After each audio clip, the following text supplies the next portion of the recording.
Olá, meus irmãos. A paz do Mestre Jesus esteja com todos vocês.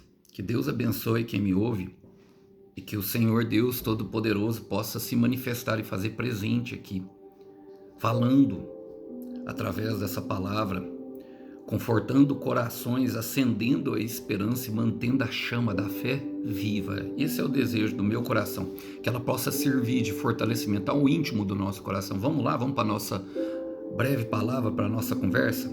E o texto hoje para a nossa breve reflexão encontra-se em Atos dos Apóstolos, capítulo 13. Quero ler com vocês hoje a partir do verso 48, para aquilo que o Senhor quer falar conosco. Vamos lá? Quando ouviram isso, os gentios se alegraram e agradeceram ao Senhor por essa mensagem. E todos que haviam sido escolhidos para a vida eterna creram. Assim a palavra do Senhor se espalhou por toda aquela região. Então, os judeus, instigados, as mulheres religiosas influentes e as autoridades da cidade provocaram uma multidão contra Paulo e Barnabé e os expulsaram dali. Eles, porém, sacudiram o pó dos pés em sinal de reprovação e foram à cidade de Icônio. E os discípulos estavam cheios de alegria e do Espírito Santo. Eu quero repetir, cheios de alegria e do Espírito Santo. Glória a Deus por essa palavra, irmãos. Olha, eu gosto de contextualizar que o livro de Atos é o livro da transição e eu gosto de chamar ele de ponte entre Jesus Cristo e nós. A ponte é aquilo que liga um caminho, que une justamente dois pontos opostos, e a ponte nos dá acesso justamente ao Senhor Jesus. Apesar dele ser o próprio caminho, ele ser essa própria ponte, ele é tudo em nós. Mas o que eu quero dizer é que normalmente é para pessoas que estão passando por uma transição, por uma mudança de vida, tanto que o comportamento da igreja e os primórdios da igreja estão relatados através de homens como esse, Paulo e Barnabé, Pedro, Estevão. A palavra fala, na verdade, Flávio Josefo fala que o sangue dos mártires é a semente da igreja e chegou até a nós. Aqui foi quando Paulo começou a pregar e de fato exercer o seu ministério, ou seja, pregar para os gentios, quando a semente foi espalhada além de Jerusalém, apesar de o Senhor Jesus já ter pregado a palavra para os gentios, Jonas ter pregado a palavra para a Síria. Mostra isso uma tendência de Deus, desde Jonas ali pregando em Nínive, que ele queria alcançar todos e que todos teremos acesso à salvação. Mediante isso, eu quero fazer as aplicações pertinentes a esse versículo. Fala assim, versículo 48, Atos 13. Quando ouviram isso, se alegraram e agradeceram ao Senhor por essa mensagem. E todos que haviam sido escolhidos para a vida eterna creram. Percebemos algumas coisas, irmãos, nessa primeira parte. Paulo estava contando justamente o testemunho dele, de como Jesus tinha encontrado ele, que tinha feito ele de luz para a salvação para os gentios. E insistiam com ele para que eles continuassem a confiar na graça de Deus. E muitas vezes, dependendo da circunstância e do meio que estamos inseridos, é muito difícil, não é verdade, irmãos?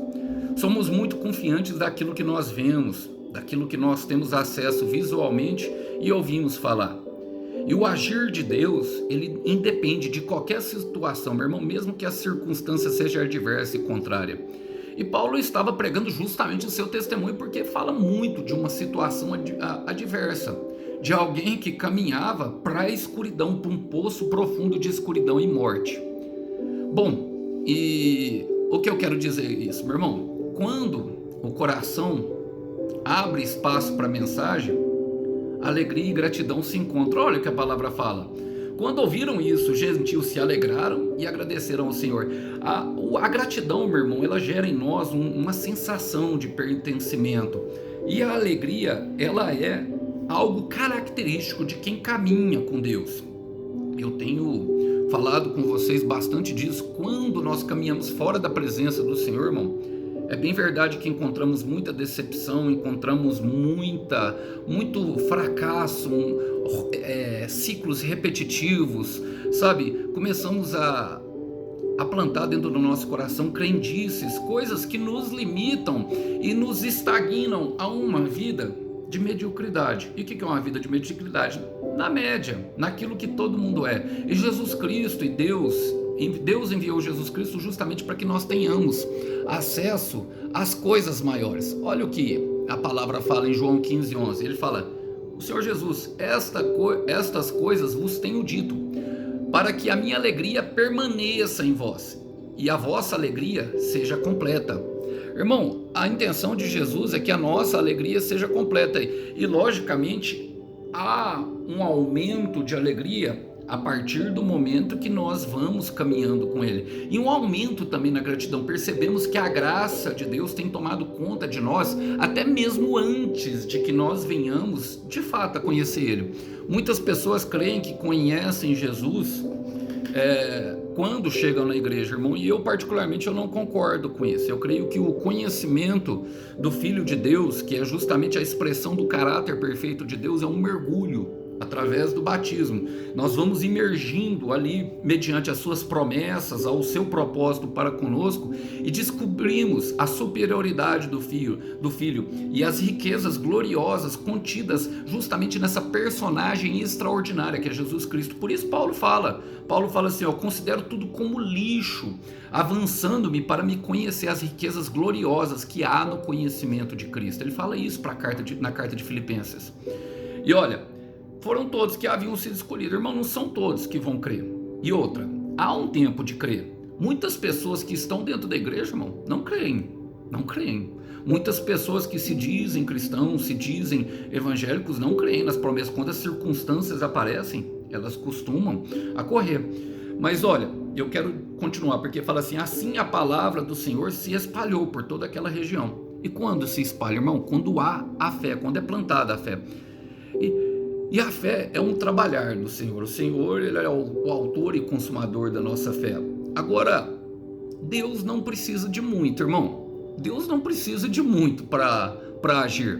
Deus não precisa de muito para espalhar. Ele precisa de um numa casa que creia, precisa de um numa cidade, precisa de um Paulo que avance rumo a uma terra desconhecida como nunca ouviram falar.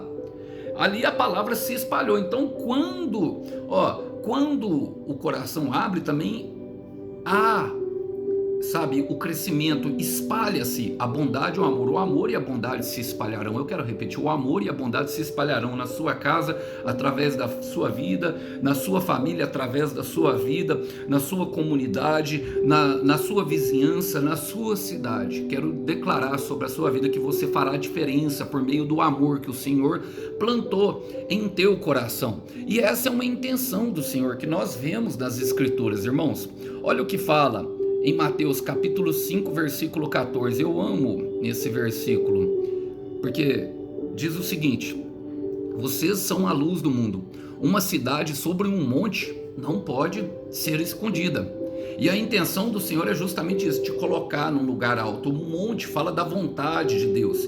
E quando nós subimos ao monte, o que quer dizer, irmão? Que nós estamos indo a um lugar elevado, a um lugar mais perto de Deus, a um lugar onde a nossa visão já não é mais a mesma. O nosso ponto de vista se difere dos outros. O pico mais alto do mundo é considerado o Everest. Poucos homens conseguiram escalar até o alto daquele monte, porque lá o ar é rarefeito.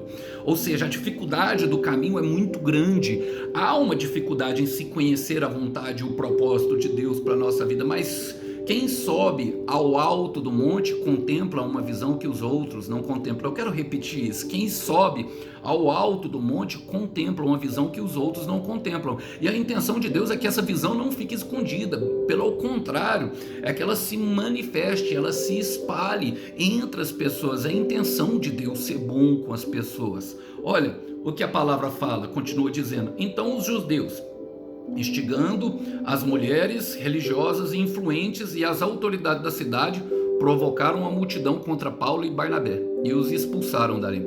Você percebe, irmão, que também há um rio de mentira, uma gota de mentira, um rio de maldade, que a maldade também contamina as pessoas e se espalha ao ponto de expulsar Paulo e Barnabé dali. Nós percebemos isso, irmão, na nossa vida, e Paulo relata isso aos romanos, logicamente ali falando do pecado de Adão e do ato de justiça de Jesus Cristo por meio da cruz. Muitas vezes ministrei essa palavra para vocês aqui. Mas o que nós precisamos entender, irmão, que no nosso caminho de fé, ali a palavra fala que foram a todos que haviam sido escolhidos para crer. E existem tempos diferentes para pessoas. Eclesiastes 3:1 fala que há um tempo e um propósito debaixo de tudo. Quando nós percebemos na fuga do Egito, os israelitas fugindo, a palavra fala que o próprio Senhor endureceu o coração de Faraó para que eles perseguissem os israelitas, para que a glória de Deus fosse vista entre todos. Esse era o propósito do endurecimento do coração e a fuga dos israelitas, para que a glória de Deus fosse manifestada. Então eu quero declarar, meu irmão, minha irmã, a glória de Deus será manifestada, mas haverá oposição do inferno, irmão, no caminho. Eu quero repetir, haverá oposição do inferno no caminho, não tem como fugir disso numa caminhada de fé. E nesses momentos é que a nossa fé costuma desvanecer, que nós começamos a deixar de crer nas promessas de Deus, porque a oposição é ferrenha, irmão. Olha só quem ele instigou: as mulheres religiosas. Mulheres religiosas fala justamente daquelas mulheres que tinham aparência de piedade. Lembra que eu falei que nem todos na igreja, sabe, tem de fato a convicção de quem Jesus Cristo é? Quem era o homem que conhecia Jesus? Quem foi o homem que encontrou com a palavra encarnada, com a expressão da verdade, com aquele que é o caminho da salvação? Quem foi? Não foi Paulo? Mas tinham as mulheres religiosas, sabe? Aquelas que, sabe, as beatas que faz cara de coitadinha, e aí fala mal do homem de Deus, fala mal daquela pessoa que verdadeiramente está querendo levar a salvação, a luz da salvação aos gentios. E as autoridades da cidade, irmão. Quem que são as autoridades da cidade? Provavelmente prefeitos, governadores. Se nós trouxéssemos hoje para o nosso tempo e contemporalizássemos, isso poderia dizer justamente dessas pessoas. Então a oposição, ela vem justamente de pessoas que têm a cara daquelas que possam ajudar nós. E quem instigou foi os judeus, o povo de Deus, o escolhido, contra os gentios, talvez por um ato de ciúme, não sei, mas instigaram a multidão contra o Paulo. Então não, meu irmão, eu quero te falar, minha irmã, não espere um caminho mamãozinho com mel, mel com mamão ou mel com açúcar, eu não sei como fala aí na sua terra, mas não espere um caminho totalmente adocicado. E essas coisas acontecem justamente para o fortalecimento da nossa fé, para que venhamos a ter experiências com Deus. Então haverá oposição, haverá sim, sabe, uma tentativa de Satanás de parar aquilo que Deus começou em nossa vida. Não se enganem com relação a isso. Agora Paulo fala em Romanos 16:17, o próprio Paulo: e agora tenho mais uma coisa a dizer-lhes, antes de terminar essa carta: conserve-se distante daqueles que causam divisões e estão perturbando a fé do povo, ensinando sobre Cristo coisas que são contrárias aos ensinos que vocês receberam. O que ele está falando, irmão? Para a gente se afastar, e é justamente o que ele faz. Afastar de pessoas que minam a nossa fé, que vão contrário à promessa daquilo que Deus fez. Então eu estou pregando aqui para pessoas que encontraram dentro de sua casa, dentro de sua comunidade de fé, encontraram na sua cidade, não encontraram apoio para aquilo que Deus falou. Não encontraram. Eu estou pregando para esse tipo de pessoa, e isso tem causado um desespero no coração. Eu estou pregando para pessoas que receberam com muita alegria aquela palavra, que o seu interior foi alterado justamente quando aquela palavra entrou, quando ela ganhou espaço no coração. Agora, saiba, meu irmão, um novo pensamento é fuga. Eu quero repetir, um novo pensamento é fuga. Mantenha-se firme naquilo que Deus plantou dentro do teu coração e afaste-se dessas pessoas. Se você tem que conviver com elas diariamente, meu irmão, o afastamento é mental. Esconda a palavra no coração e vai conversando com Deus sobre estratégias para alcançar. Ele lhe dirá girar os seus passos. E o que aconteceu? Paulo afastou, ele fala: eles porém sacudiram o pó dos pés em sinal de reprovação e foram à cidade de Icônio. Em Marcos capítulo 6 nós vemos que o Senhor Jesus enviava os discípulos de 2 a 2 justamente por causa da cumplicidade, para um fortalecer ao outro. Mas quem não recebia as palavras, quem não recebia Eles batiam o pé na porta da casa e iam embora. Aquilo era um sinal de rejeição à palavra e que o julgamento de Deus viria sobre aquela região, sobre aquela casa, sobre aquela família, pessoas que não receberam a palavra.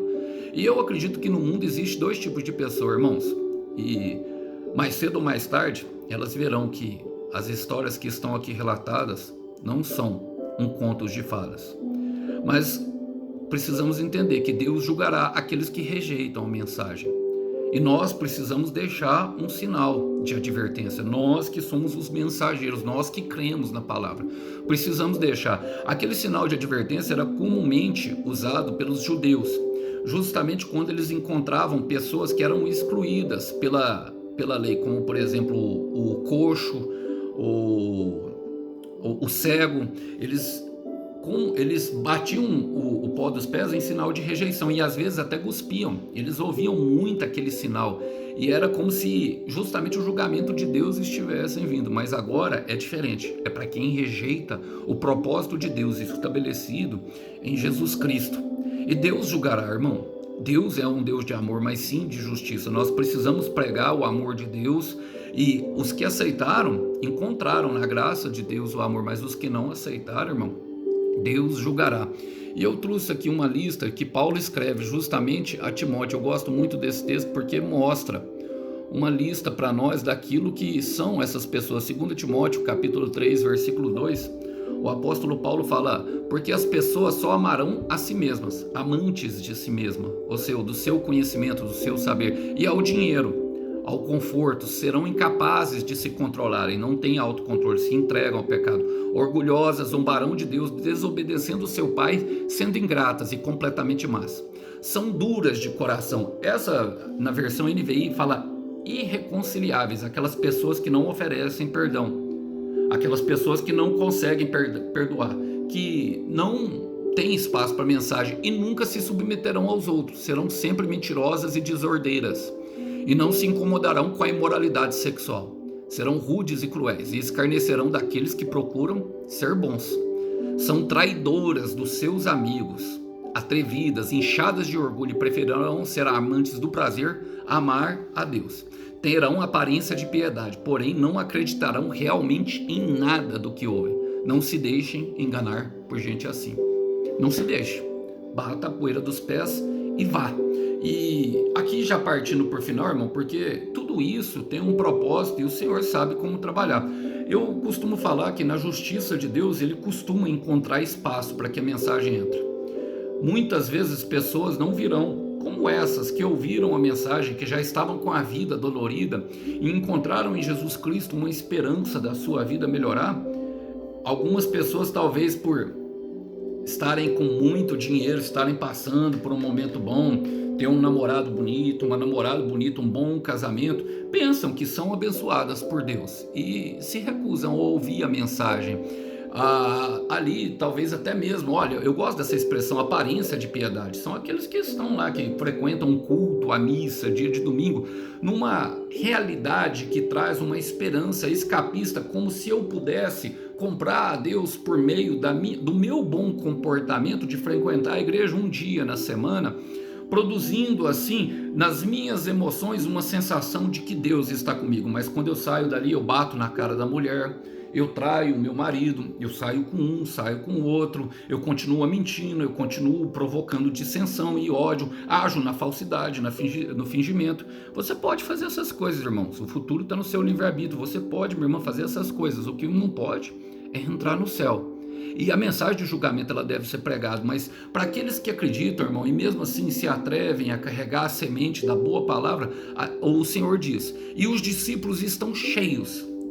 Os discípulos que estão cheios de alegria e do Espírito Santo. E alegria no céu é uma coisa séria, irmão. Eu quero repetir, alegria no céu é uma coisa muito séria. Eu quero repetir isso, alegria no céu é algo muito sério. E é a alegria do Senhor que nos fortalecerá, mas para isso nós precisamos estar cheios do Espírito Santo. Quem está cheio do Espírito Santo está cheio da alegria. Irmão, olha, apesar da intolerância que eles sofreram e da perseguição, quem faz a vontade de Deus andará em paz. Andará em paz. Pode estar chovendo, canivete, que andará em paz. Por quê? Neemias 8:10 diz que a alegria do Senhor é a nossa força. Ou seja, se o Senhor está contente conosco, olha, eu fico vendo Davi, um homem segundo o coração de Deus. Uma coisa, irmão, uma coisa que acontecia, eu não coloquei o louvor de fundo justamente esse, uma coisa, pedi ao Senhor e buscarei, é que eu esteja na sua casa todos os dias. E nós sabemos que nós somos o templo de Deus, mas ele queria sempre, ele sentia prazer em descobrir mais de Deus, porque ele sabia que Deus era completamente infinito e insondável. Então ele buscava incessantemente o conhecimento do eterno e do santo, para que ele pudesse cada vez mais estar íntimo dele. Ele era um homem falho, tinha pecados, cometeu adultério, cometeu assassinato. Nós vemos uma lista de pecados enorme, mas era um homem considerado segundo o coração de Deus, que tinha o coração sempre voltado do Senhor. Sempre que se afastava um pouco, não conseguia, ficava longe. Não retires de mim o teu espírito. Então quem faz a vontade do Senhor entra em alegria. Olha, em 1 de Pedro, capítulo 1, versículo 8, para terminar aqui, diz o seguinte, a palavra do Senhor: vocês o amam, embora nunca o tenham visto, ainda que não o vejam, creem nele, e até mesmo agora vocês estão com uma felizes, com uma alegria indizível, que vem do próprio céu. É uma alegria que vem do próprio Senhor Jesus, irmão. E quem tem essa alegria se torna inabalável, imparável e também se torna, meu irmão, incansável. Mesmo que ele canse, ele renova as suas forças. Mesmo que ele pare um pouco, ele vai continuar a caminhada, porque ele sabe que Deus está com ele. E mesmo que as suas estruturas em algum momento se abalem, ele chora na presença do Senhor e ele continua a caminhada. Essa é a vida de quem ama a Deus. E por isso, ele diz em João, capítulo 16, eu gosto desse versículo, e eu quero deixar, meu irmão, para você, que talvez ainda não se sinta assim, mas que está na caminhada. Essas são palavras do próprio Mestre. Ele diz o seguinte: agora assim ocorre com vocês. Agora vocês sentem tristeza, porém eu os verei outra vez. E então todos se alegrarão, e ninguém poderá roubar essa alegria de vocês. Caminhe no propósito. Caminhe em direção à promessa. Não deixe o inimigo roubar. Não deixe roubar essa semente poderosa que agora é pequena, mas que vai crescer. Não despreze os pequenos humildes. Somente caminhe com Jesus. E há algum tempo chegará uma alegria que ninguém poderá roubar de vocês. Estavam cheios do Espírito Santo e de alegria. Que os irmãos possam ficar com essa breve mensagem. A paz do Senhor esteja com todos. Até uma próxima. Tchau, tchau.